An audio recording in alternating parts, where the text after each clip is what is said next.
All right. So are we ready for all signs?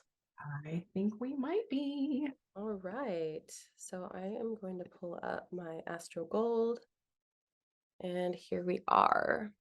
So we have Aries, and this means that the lunar eclipse will be happening in the second and eighth axis. So these are money houses for you.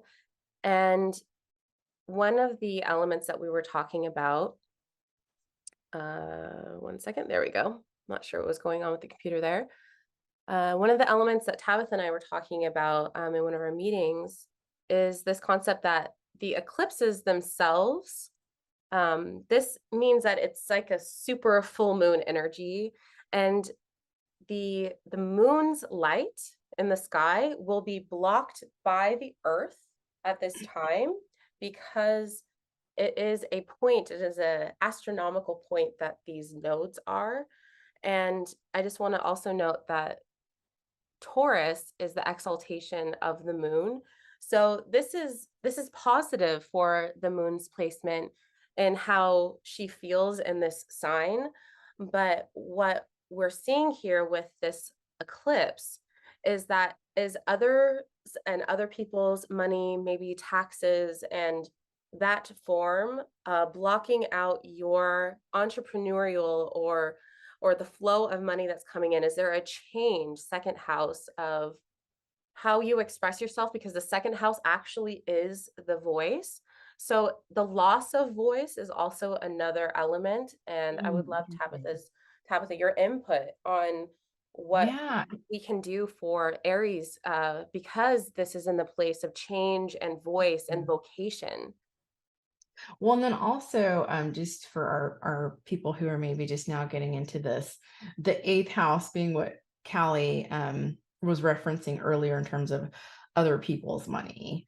Um, so let me think here. I'm thinking, things to amplify the voice, but I'm also thinking things that are good for transformation, like transformational energies. So on the one hand, a few crystals that come to mind. And again, if you're further along in your practice, follow your own intuition. This is really just suggestions, recommendations, for someone who may not know exactly where to start or wants to try something new. I always encourage people, like, for example, if you're going to a crystal shop, pick the crystal that speaks to you, or doesn't have to, I say speaks to you, but the crystal that you're attracted to, the crystal that gains your attention, rather than just like something that you read online or something that I'm saying. So, but if you want somewhere to start, I'm going to list a few crystals. And, if it resonates, take it. If not, don't worry about it. But I'm thinking actually, chrysocolla, sorry, I almost said the wrong one. Chrysocolla would be good for that throat chakra area. Generally speaking, so each blue crystal is going to have its own energy, but blue crystals in general are good for the throat area. Um, I'm thinking hematite, even though that's not blue, but that would be good to help with communication. And when did you say the Mercury Cazimi is? It's on that day, actually. Oh, it's on that day. Well, Okay, because I if you can see right here, Mercury is at 16 degrees and the oh, sun I is see it now. I wasn't looking 28. at that before, but Yeah, yes, I see how see it. exact this is? 28 minutes and 23 Mhm, minutes. They are clipping along at the same pace. So at this point, there's the south node, the sun, Mercury, Cazimi, mhm, and we have Venus under the beams of the sun. So that energy that we're talking about, that Venusian sexuality, that energy that we're talking about, is there something that can't be seen? Because Venus at this point is underneath the beams of the sun and cannot be seen and won't come mhm. out of the sun's rays until around December 10th or so. I can get the Yeah. exact time. But just to take I'm control. thinking especially, I'm sorry, go ahead. No, no, I was done. No, I was gonna say, especially with that Mercury connection and the Cazimi being on that day, I would Yes. say hematite, fluorite, and fluorite's another one that's great. if you hold it or if you meditate with it, to really just encourage that writing and encourage that information to come through, and it will really assist with that.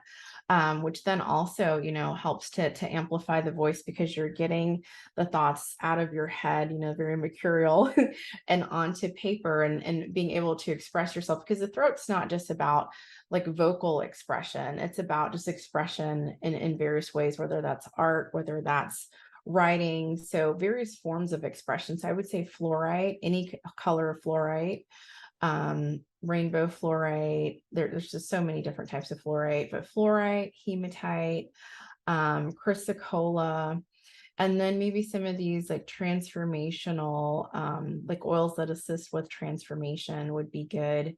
I'm thinking Fragonia, which I used earlier.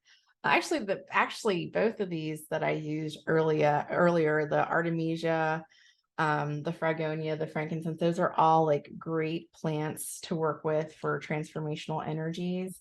And it's interesting. I was telling Callie right before we got started that I had a dream last night with a snake in it.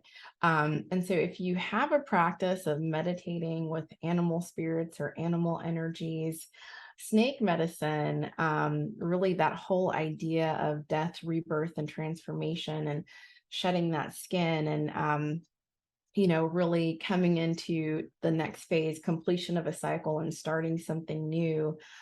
So maybe if that's something that resonates, read up on that, or set an intention to meditate with that energy, or maybe you have a pet snake or know someone who has one. Or I actually have this card deck that has various pictures of snakes. Like you can meditate with the image in mind, even just going online and looking up an image that resonates with you, because there are several types of snakes as well. So maybe a boa constrictor speaks to one person and a python speaks to someone else, but I feel like that energy of transformation could really assist.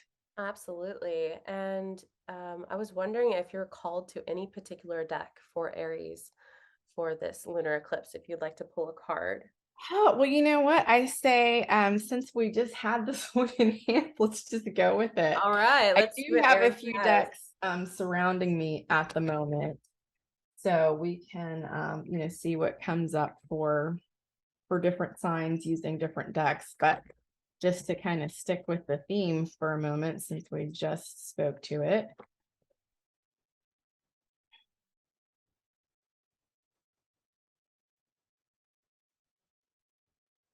Yeah, right. Oh, here we go. So the card that came up is New Direction. Make a change and step onto a different path. So I don't know if you can see that clearly. Oh, wow. And I'm loving that you have the snake cards because of this Venusian energy that is going Well, on. yeah. Because if I'm you loving look at that. I mean, so the reverse of the card is a Medusa type figure. I mean, her hair is not made of snakes, but that's kind of what her hair reminds me of. And then her third eye is open. But it does give me that goddess energy, that Venusian energy. This is the reverse of the card. Oh, yes. It's Yeah. actually really lovely. Yeah, it's really lovely, but it gives off, I mean, I get like a little bit of a Venus energy from the back of the Yeah, card. So, absolutely. and this card deck, this is the Cosmic Reiki Temple of the Serpent Rose deck, Oh, or the that's Oracle of the so Serpents. good. I love all of that. Yeah, I Just also to have been working with mention what we're some looking blue at. kyanite as well. And again, because this eclipse is happening in this second and eighth axis, looking for Mhm. themes for the next 6 months that have to do with transformation, eighth house, like occult wisdom themes, and this Uranian lunar element that's coming in. So the North Mhm. Node increases things. So has there been an intake of food? So second house is also food intake and intake and outtake. And so it's really interesting that Aries has the nodes in these places that actually it's emphasizing intake and outtake, second house and eighth house themes. So has there been an increase of intake of foods and elements? And is there a change that's happening for your food and intake, not just monetarily, but also has there been a decrease of the outer elements of other people? And has there been a stagnation that has come in and maybe blocked that? So maybe thinking about the themes of second and eighth house, and we'll be going over that in our talks to come because we'll be doing all signs paired with plant and energy medicines and tarot and oracle decks in the future for you. And there's been, again, there's lots of changes. There's Jupiter that has ingressed into your 12th house, so which is good for the psychology, the part of the closet in your mind, and it will be going back into Aries again near the end of this year. um, uh, Jupiter going back into your first house for good. It won't be going back again. So I think we'll move on. Oh, also the third house is also related to this as well because that's where Mars sits. So Mm-hmm. Mars going over your third house, which is your movements around your neighborhood. That's the placement of the joy of the moon. So habits and going over past habits. So again, food intake shifts and like what are your habits, and is there conflict in your neighborhood, and how this relates to transformation as the dispositor. Right. Yeah. It's like, what are you shedding? Is a Yes. question. And then Yes. also, just this, I really have the snake on the brain today, but if you think about it, it's also very grounded, very, um, you know, an animal that really is very connected to Mother Earth. So that grounding and calling upon that grounding energy to help make some of these decisions and see some of these patterns. Oh, absolutely. And there's also this trine that's happening between Saturn and Mars at this point in time, who's been going retrograde and has finally started moving forward. So there's this is definitely a point in time where noticeable shifts and changes between the summertime and this transition from fall and now into the darkening of the dark. So I'm gonna Mhm. move us forward, Aries. So we have some